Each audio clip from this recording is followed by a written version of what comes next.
Jimmy Carter, the 39th President of the United States, has become one of the world's most prolific and respected humanitarians, whose work through the Carter Center sees him traveling the globe fostering peace, fighting disease, and promoting democracy.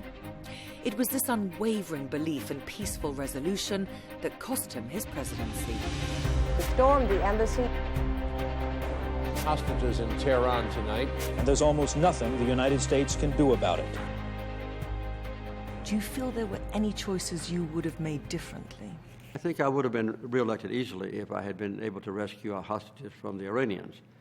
And everybody asked me, what would you do more? I would say I would send one more helicopter, because if I had one more helicopter, we could have brought out not only the 52 hostages, but also brought out the rescue team. And when that failed, then I think that was the main factor that brought about my failure to be reelected. So that's one thing I would change. I would say, do something, anything, and he said, and then have them take a hostage out one at a time, one day, and execute them in front of the world. You know, he was firm, but it was tough. We knew he would probably not be reelected. He didn't give in, so I was proud of him. But peace is very difficult. War is popular in our country. Even your wife, Rosalind, was encouraging you to take action. Was it hard to not take everyone's advice around you, even your wife's? Yes. Well, I could have been reelected if I had taken military action against Iran. It would have shown that I was strong and resolute and manly and so forth. But I think if I could have wiped Iran off the map with the weapons that we had. But in the process, a lot of innocent people would have been killed, probably including hostages. And so I stood up against all that advice, and then eventually my prayers were answered, and every hostage came home safe and free.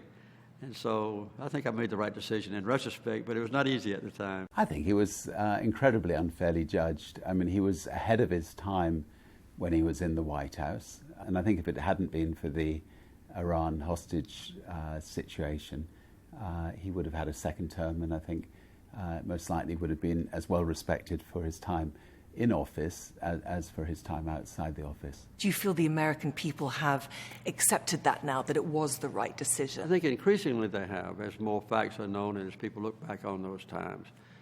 But there's still a strong inclination in our country to take military action when I think it's not necessary. You left office, sir, as you have said, involuntarily. If you had been re-elected, what would you have liked to have accomplished?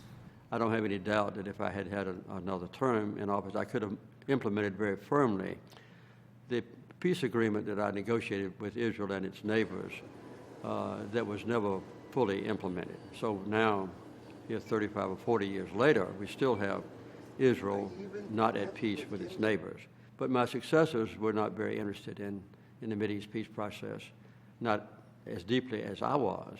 And that's one of the things that I could have done differently.